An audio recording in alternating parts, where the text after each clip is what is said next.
요즘 우리는 성공을 숫자로 설명합니다. 얼마를 벌었는지, 어디까지 올라갔는지, 무엇을 소유하고 있는지, 주식이 오르고 내리는 이야기, 부동산 가격, 자산의 증감이 하루의 기분을 좌우하기도 합니다. 어제보다 올랐는지, 남들보다 뒤처지지 않았는지, 뉴스 속 그래프와 통장 속 숫자를 번갈아 확인하며 스스로를 안심시키기도 하고 또 스스로를 다그치기도 합니다. 뒤처지지 않기 위해 계속해서 비교하고 계속해서 조급해지는 시대입니다. 잠시 멈춰 서 있으면 어딘가에서 밀려나는 것 같은 불안, 쉬고 있으면 나만 뒤늦게 출발하는 것 같은 초조함이 우리의 마음을 흔들어 놓습니다. 그런데 어느 순간, 특히 인생의 절반을 지나고 나면 이런 질문이 조용히 떠오릅니다. 나는 지금 잘 가고 있는 걸까? 나는 무엇을 향해 이렇게 달려왔을까? 처음에는 가족을 위해서였고, 안정을 위해서였고, 아이들의 미래를 위해서였다고 말할 수 있습니다. 그 말은 분명 진심이었고 또 여전히 유효합니다. 하지만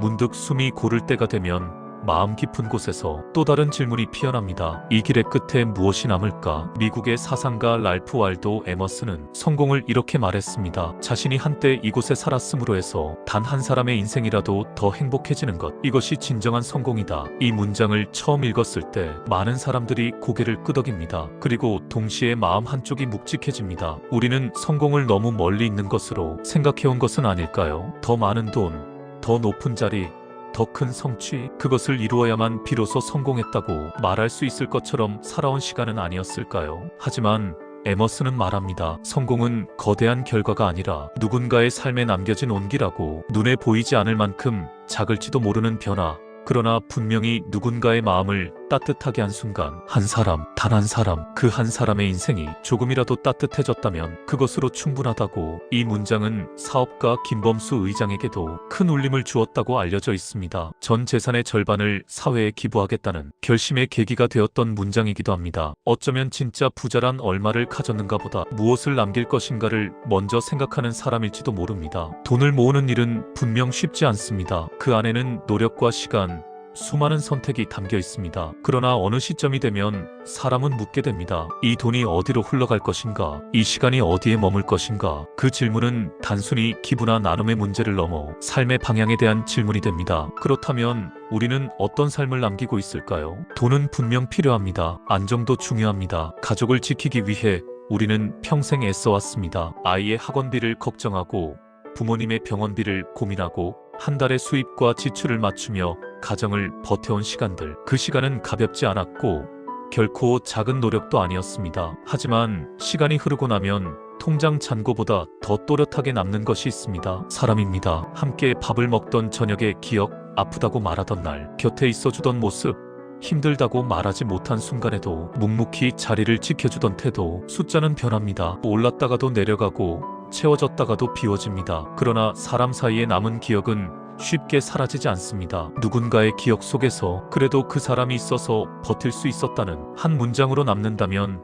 그 삶은 결코 헛된 삶이 아닐 것입니다. 어쩌면 우리는 이미 성공의 다른 정의를 살아내고 있는지도 모릅니다. 남들보다 많이 가진 사람은 아닐지 몰라도 누군가의 마음에 작은 희망이 되어준 사람, 그 한 역할만으로도 우리의 시간은 충분히 의미 있습니다. 그래서 다시 묻게 됩니다. 나는 얼마를 가졌는가가 아니라 누구를 따뜻하게 했는가? 나는 얼마나 높이 올라갔는가가 아니라 누구의 곁에 서 있었는가? 결국 남는 것은 사람입니다. 그리고 그 사람 사이에서 주고받은 온기입니다. 성공은 숫자가 아니라 관계 속에서 다시 쓰여지는 또 다른 이름일지도 모릅니다. 우리가 지나온 시간 속에 이미 누군가의 웃음이 있었고 이미 누군가의 안도가 있었다면 그 삶은 충분히 값진 삶이었는지도 모릅니다. 오늘 조용히 이 질문을 마음에 담아봅니다. 나는 누군가의 인생에 어떤 사람으로 남고 싶은가? 그리고 혹시 이미 충분히 잘 살아오지 않았는가? 자녀의 기억 속에 남은 나, 배우자의 마음 속에 남은 나, 함께 일했던 사람들의 기억 속에 남은 나, 그 자리에 나는 어떤 사람으로 남아있을까요? 우리는 종종 사진 속의 내 모습을 보며 생각합니다. 저때 나는 어떤 표정을 짓고 있었을까? 아이의 어린 시절을 떠올리며 그 아이의 기억 속에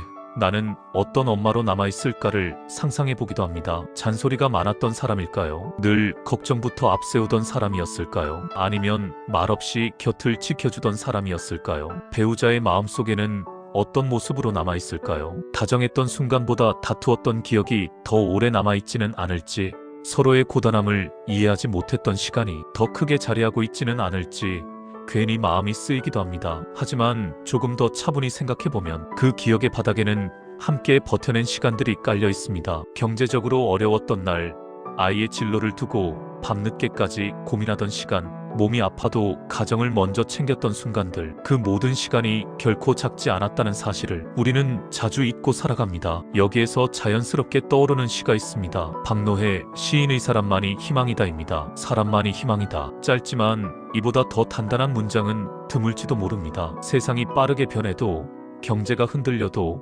제도가 바뀌어도, 기술이 아무리 발전해도 끝내 우리를 붙들어주는 것은 사람이라는 사실. 결국 위기의 순간마다 우리를 일으켜 세운 것은 돈이 아니라 누군가의 손이었고, 제도가 아니라 곁에 서 있던 한 사람이었습니다. 자식을 걱정하며 밤잠을 설쳤던 시간, 아이가 늦게 들어오는 밤, 휴대폰 화면을 수없이 확인하며 괜히 창밖을 바라보던 마음, 괜찮은 척하며 가정을 지켜왔던 날들, 힘들다는 말을 끝내 꺼내지 못한 채 그저 괜찮다고 웃어 보이던 순간들, 힘들어도 먼저 손을 놓지 않았던 시간들, 부부 사이에 갈등이 있어도 아이 앞에서는 끝까지 책임을 다하려 했던 마음, 그 모든 시간이 어쩌면 누군가에게는 희망이었을지도 모릅니다. 우리는 종종 나는 무엇을 이루었는가를 묻습니다. 얼마를 모았는지, 어떤 성과를 냈는지, 사회적으로 어떤 위치에 올랐는지. 하지만 조금 다른 질문을 해볼 수도 있습니다. 나는 누구를 지켜왔는가? 나는 누구의 곁에 서 있었는가? 그 질문은 숫자로는 답할 수 없습니다. 그러나 마음으로는 분명히 느낄 수 있습니다. 에머슨은 한 사람의 행복을 말했고,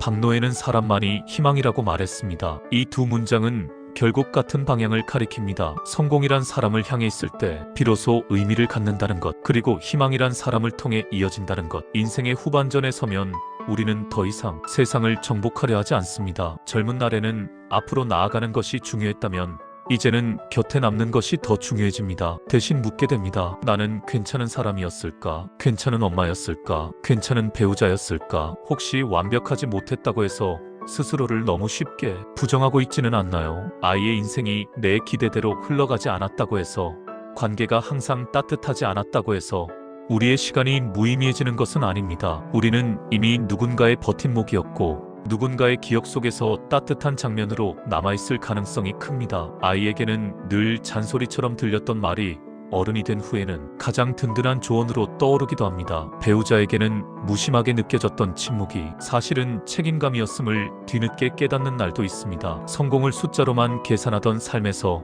이제는 사람으로 계산하는 삶으로 조금씩 옮겨갈 수 있다면, 통장 잔고 대신 남은 사람의 얼굴을 떠올릴 수 있다면 그것이 인생의 후반전이 더 단단해지는 길이 아닐까요? 우리는 이미 누군가의 삶에 조용히 흔적을 남기며 살아왔습니다. 거창하지 않아도, 완벽하지 않아도 그 자리에 묵묵히 서 있었던 것만으로도 의미 있는 시간이었습니다. 오늘 이 두 문장을 마음에 남겨두었으면 합니다. 단 한 사람이라도 더 행복해지는 것, 사람만이 희망이다. 이 문장은 우리의 지난 시간을 조용히 위로합니다. 그리고 앞으로의 시간을 조금 더 따뜻하게 바라보게 합니다. 이제는 그 사실을 스스로에게도 허락해 주어도 좋겠습니다. 여러분은 충분히 애써왔고, 충분히 사랑해왔으며, 충분히 누군가의 희망이었습니다.